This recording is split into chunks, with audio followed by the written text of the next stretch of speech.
variety is a 5 to 7 minute speech entitled, "I'm Watching You." Help me welcome Toastmaster Tim Mullins.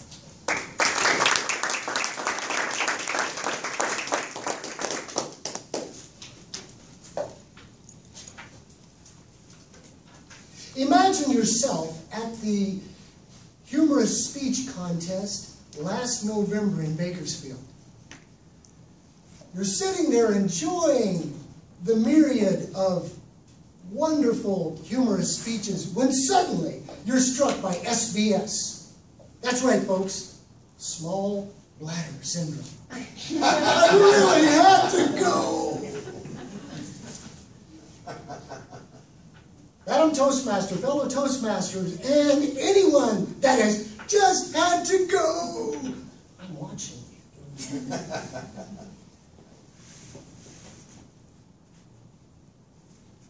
So what did I do? Well, like any good Toastmaster, I waited for the minute of silence so that I didn't interrupt the speeches. And then I got up and I began to make my way out of the hall. And as I was passing by the big table where Wayne Shote was sitting, next to our district governor, I jokingly, watching you, I smiled a big smile, he smiled a big smile, and I walked about 2 or 3 more steps, and suddenly, an epiphany. I really am watching Wayne. And why shouldn't I? He's a distinguished Toastmaster. He's a past district governor. He's an accredited speaker. I should be watching him. I need to be watching him. Why? So I can learn where I need to go. There are 3 points that I want to make in this speech today. The first point is, it's not fair, but you're being watched. The second point is, let's discard and get rid of the negative. And the third point is, let's accentuate the positive. A few years ago, my wife and I, through no fault of our own, had to take 2 of our granddaughters in and take care of them. Ashlyn, who was 9 years old, and Araya, who was 12 years old. Ashlyn was world famous in Camarillo for saying, "That's not fair!" Every time something happened that she didn't care about, "That's not fair!" Which I would always respond to by saying, "Well, Cupcake, life's not fair." This went on for months. Araya got to go on a ride at Disneyland because she was tall enough and Ashlyn wasn't. "That's not fair!" Cupcake, life's not fair. Araya got to go visit a friend and spend the night because it was her friend and not Ashlyn's. "That's not fair!" Life's not fair. Several months passed, and she would just say it time and again.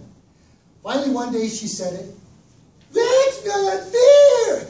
And I opened my mouth, and I was starting to speak those very profound words that I always say when I was cut off by her when saying, "But then, life's not fair." She was watching me, folks. She was learning from me.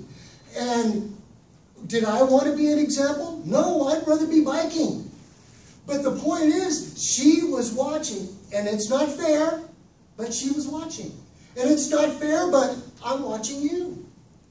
And it's not fair, but you're watching me. Because we have our people that we look to, that we want to learn from. The next point, discarding the negative. My mother-in-law, ex-mother-in-law, sorry, is a great person. She has a big heart. She'd do anything for you. But there's one little fault that she had, and that is she never wanted to clean her house. Well, when I married her daughter, Patsy, there was that chance, you know, like mother, like daughter. And so for the first few years, I watched and observed, and our house was pristine. You know that eat off the floor statement? The house was immaculate. There was not anything I can complain about as far as the house was concerned. But after a few years, the children grew up and began to go to school, and she decided she wanted to get a job. And I thought, now it's going to happen, downhill from here, it's going to slip, it's going to slide. But it never happened. She had taken that negative example of her mom, and she had turned it around. She had flipped it over to where she decided, I don't want to be like that. But each and every one of us are examples to those around us. How many of you have done that California stop through the stop sign? How many of you, don't have to raise your hands. Well, how many of you have sped down the freeway? And how many of us have text while we're driving? Those are some of those negative examples that we need to get rid of. My dad was born in Arkansas, in the sticks, from farm people. If anybody in this world could have possibly been a redneck, prejudiced, intolerant, biased hillbilly, no offense to the rednecks and hillbillies, it could have been him, but it was not. He was the most honest, the most sincere, the least prejudiced person that I've ever met in my life. I never once heard him say a bad thing about another person or another group. He was a bright, shining, positive example to me of how I really wanted to be.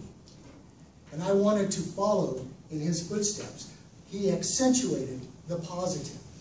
So it's not fair, folks. We're being watched. But we need to get rid of the negative and accentuate the positive.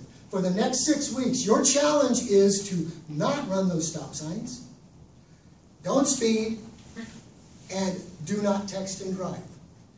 For the next 6 weeks, do those things, or don't do them, and that's your challenge.